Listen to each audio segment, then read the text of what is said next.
Nah, saat ini saya berada di kediaman salah satu tokoh nasional, Pak HM Rusdi Tahir SHMH. Ini tadi kita sudah berbincang-bincang dengan beliau tentang kisah perjalanan hidup kesuksesan beliau, dan sekarang kita akan diajak room tour ke kediaman beliau yang juga sekaligus menjadi kantor beliau, kantor advokat beliau. Pak, bisa diceritakan bahwa ini kediaman Bapak ini kan sangat, kalau menurut saya Pak, ini sangat megah Pak, dan sangat keren, desainnya sangat bagus Pak. Ini konsepnya seperti apa Bapak mendesain? Ini satu ruangan aja, ini kita baru satu ruangan, ini ruang tamunya keren banget juga.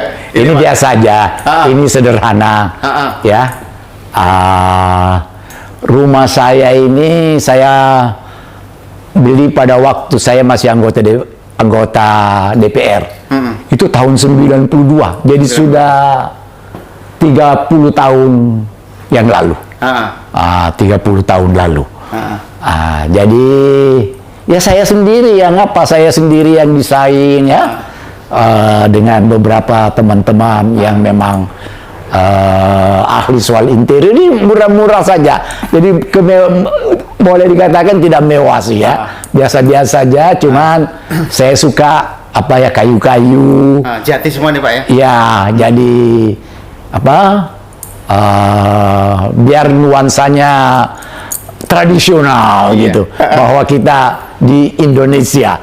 Klasik banget ini Pak. Ya, alhamdulillah. Nah, ini Pak Rusdi ini profesinya memang lebih lama sebagai jaksa.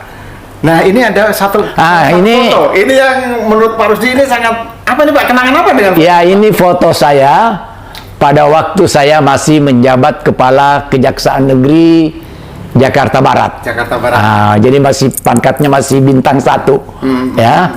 Kepala Kejaksaan Jakarta Barat ini tahun 99. 99. Ini kebetulan sekali sekarang ini sio macan ya, tahun macan. Ini menghiasi ruang tamu beliau. Ya. Dan ini Pak. Kemudian ada ini ya, biar bagaimanapun juga harus ada kaligrafi ya. Jadi ini kaligrafinya Rabbana firlana ya, wali walidina wal jami muslimina wal muslimat wal mu'mini wal mu'minat al hayya min wal wat innaka ala kulli syai'in qadir. Ya, ini kemudian kita jadi kegiatan saya pada kalau pagi-pagi saya bangun jam 4 sore, jam 4 subuh. Jam 4 subuh saya bangun, itu yang pertama kita lakukan adalah sholat.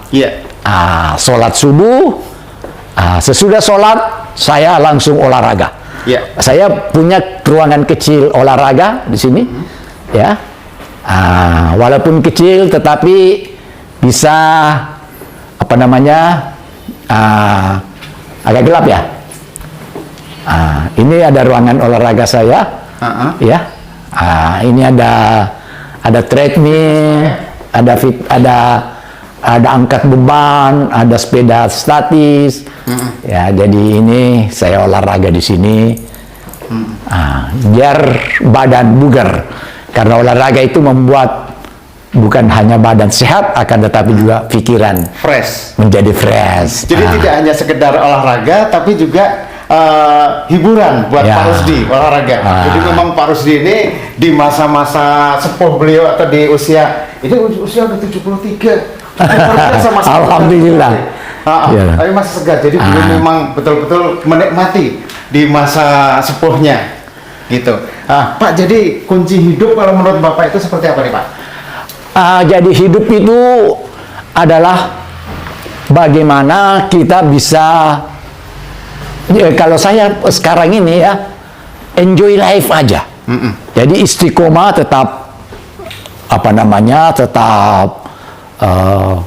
menggantungkan bahwa segala sesuatu itu dari Allah. Ya. Tapi yang penting ada 4. Ini ruang apa nih Pak? Ini ruang tunggu biasa, koridor ya. Kemudian ini surat Yasin. Jadi kaligrafi kaligrafi berisi semuanya adalah surat Yasin, mulai Yasin wal Qur'anil Hakim. Kalau saya itu Yasin saya hafal. Oh iya. Ya, ini ruangan apa? Ruang Biasa ruang koridor ya. Ini rumah besarnya tanahnya 1.400 meter. 1.400 meter. Ya, tetapi bangunannya ini antara 1.600 1.800. Di dalam apa namanya? Ruang apa nih, Pak? Ini ruang makan. Ini ruang makan. Ruang makan saya itu ada 3. Meja makan di rumah ini ada 3. Ini ya. Biar ini ruang makan. Ya, ruang makan. Ya, kemudian ini adalah ruang keluarga. Ruang keluarga. Ruang keluarga ini cukup besar, bisa muat berapa orang. Ini ruang keluarga. Iya, Pak. Ya, hanya ada beberapa lukisan terkenal ini. Ini lukisan terkenal dari Hendra. Ini Hendra kan pelukisnya terkenal.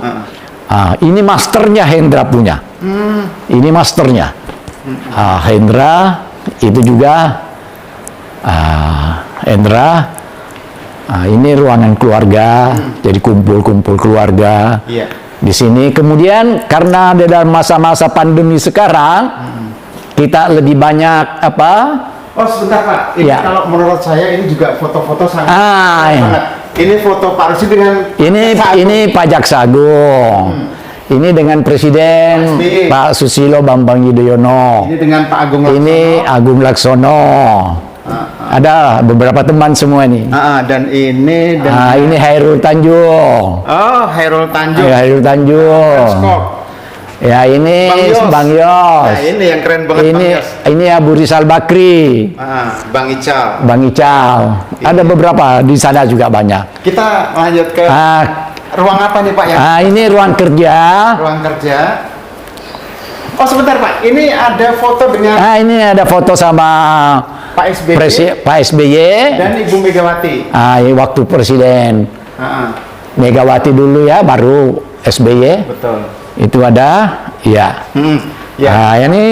Ini kemudian dalam masa-masa pandemi sekarang kita lebih banyak work from home. Work from home.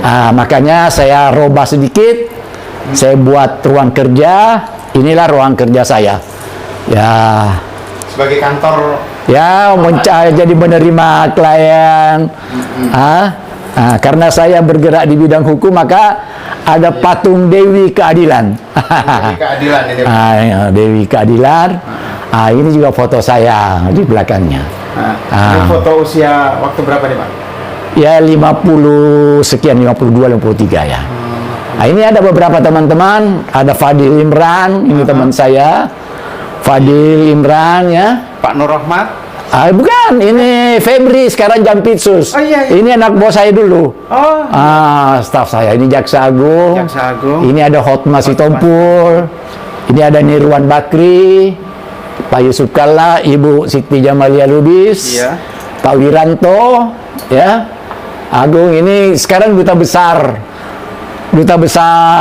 Amerika. Iya. Si teman sahabat karib saya ini, Rosma apa? Roslan. Ini ada Prabowo. Ini ada Prabowo Subianto. Muldoko. Ini ada Muldoko. Pak Hasim. Ini Pak Hasim. Ini Pak Indra Sahnun Lubis.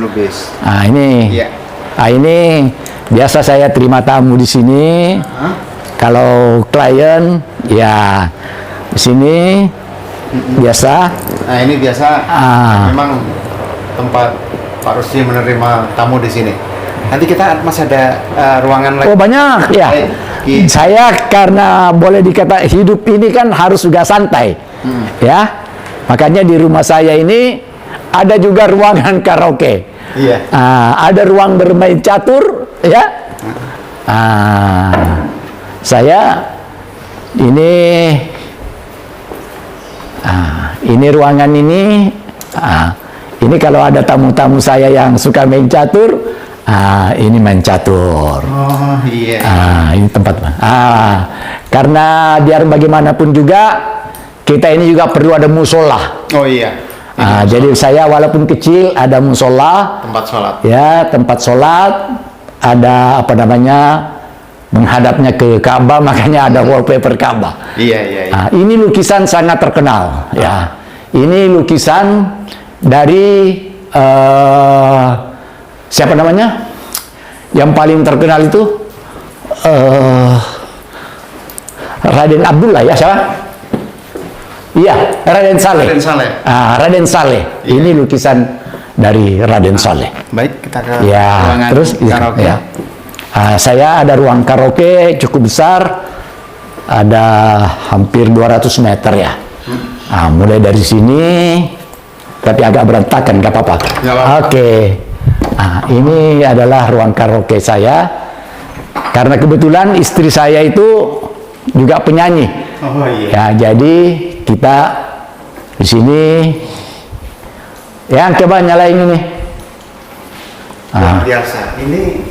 Ini hanya salah satu ruang Pak Rusdi. Ini ruang karaoke. Ruang karaoke bisa 20 orang, 30 kumpul-kumpul, Jadi, nyanyi-nyanyi. Mau nyanyi kapan aja bisa, tidak perlu kemana-mana, hanya di rumah aja.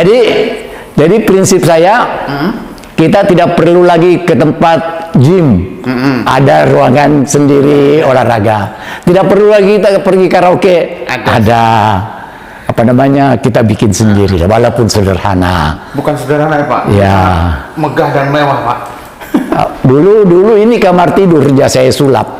Iya. Jadi dulu kamar tidur ini saya sulap jadi. Pak, dari perjalanan hidup Bapak, masih adakah cita-cita ataupun keinginan Bapak yang masih belum tercapai? Ada nggak Pak?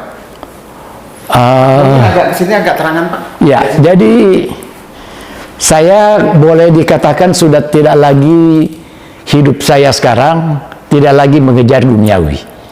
Tidak lagi. Jadi saya fokus. Tapi memang kan dalam prinsip saya itu bahwa ajaran agama kita mengajarkan ya bahwa kita harus hidup dalam dua kondisi yang kalau boleh berimbang. Berimbang antara duniawi dan ukhrawi. Bukankah apa namanya dalam doa kita selalu mengatakan Rabbana atina fid dunya hasanah wa fil akhirati hasanah wa qina azabannar. Ya Tuhan, Rabbana berikanlah saya penghidupan yang baik di dunia dan penghidupan yang baik di akhirat, ya, dan hindarkanlah dari api neraka. Jadi obsesi saya, kalau orang mengatakan apa obsesinya, yang saya obsesi saya bagaimana saya bisa memiliki anak-anak yang soleh. Itu yang penting.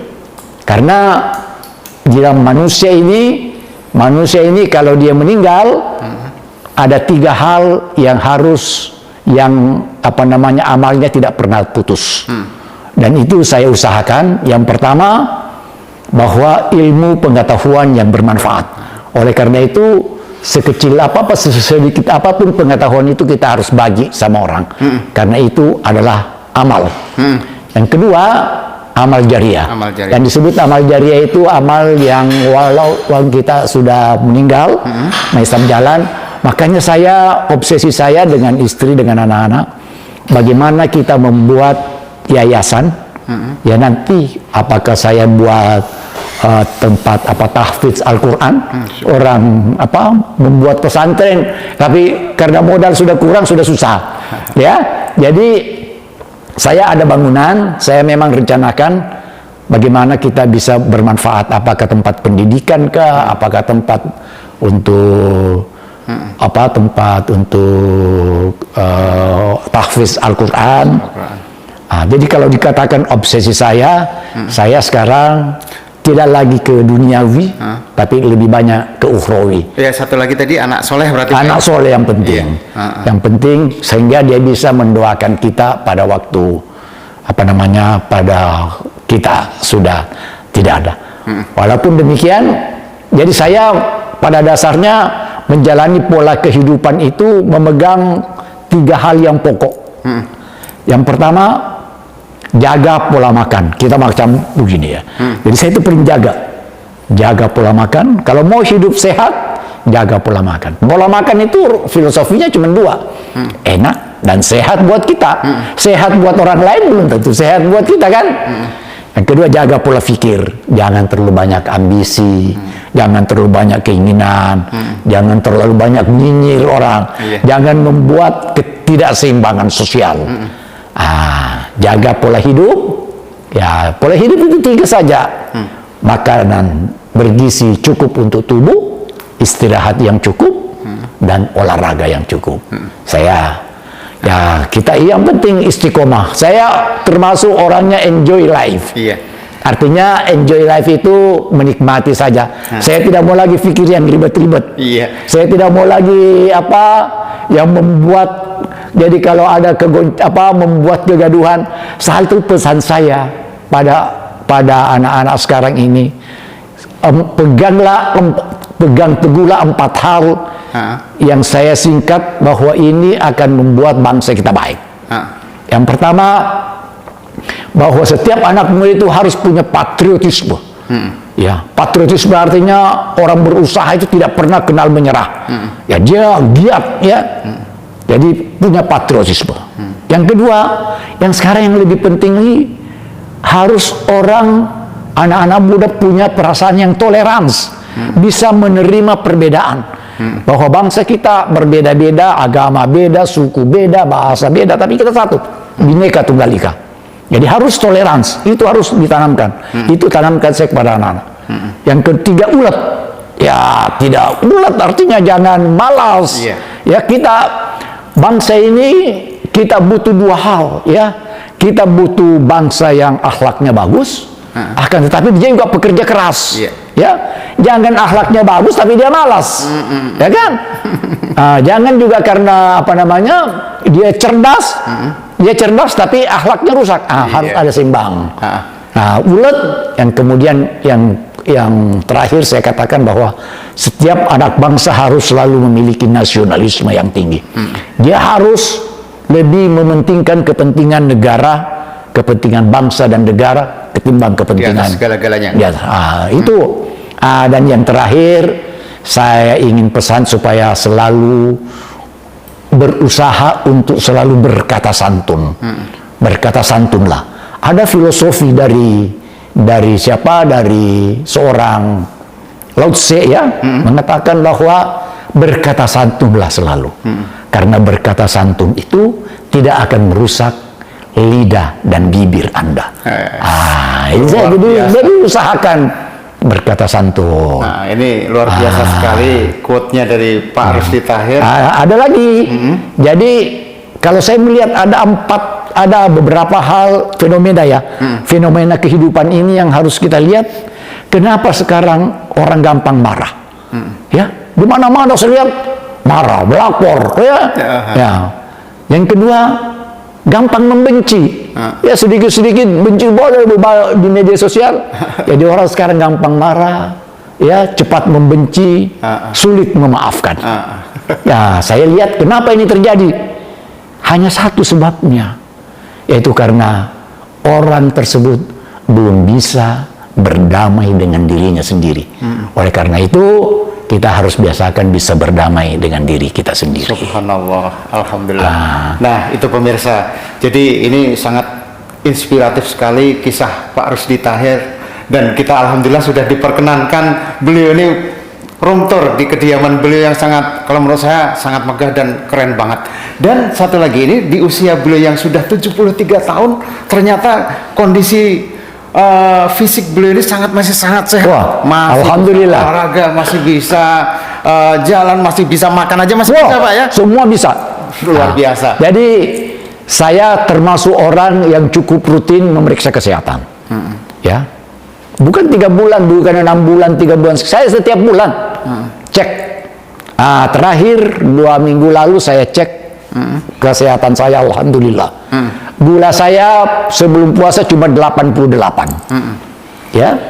Sesudah puasa 117, sangat rendah. Ya, gula darah. Kolesterol cuma 188, di bawah 200. Asam urat saya cuma 4,1. Rendah. Dia bilang, dokter, semua bagus. Apa rasanya? Saya bilang, ada dokter apa yang dulu pernah rawat saya, artinya konsultasi. Namanya Profesor Budi Santoso. Dia bilang begini, tidak ada obat yang paling efektif untuk mengeluarkan toksin dari tubuh selain daripada keringat. Oleh karena itu olahraga. Saya olahraga tiap hari. Ke malam kadang-kadang 2 kali sehari. Kalau bukan pagi sore. Yang kedua, pikiran jangan ribet. Ya santai-santai aja. Ya nggak usah. Jadi saat ini Bapak dikaruniai berapa putra dan cucu nih Pak? Saya putra 5. 5. Ya, 7 dengan istri saya ada anak 2, sama dengan anak saya juga sendiri. Cucu? Jadi cucu 6. 6. Alhamdulillah semua anak-anak saya, satu insinyur, pernah kerja di PBB, itu perempuan. Yang kedua Rizal, itu sarjana ekonomi, sekarang dia pengusaha. Ada pengusaha tambang. Kebetulan dia akan ada teman-temannya bersama-sama di tambang di Sulawesi Tenggara Nekel. Yang ketiga lawyer, Icat.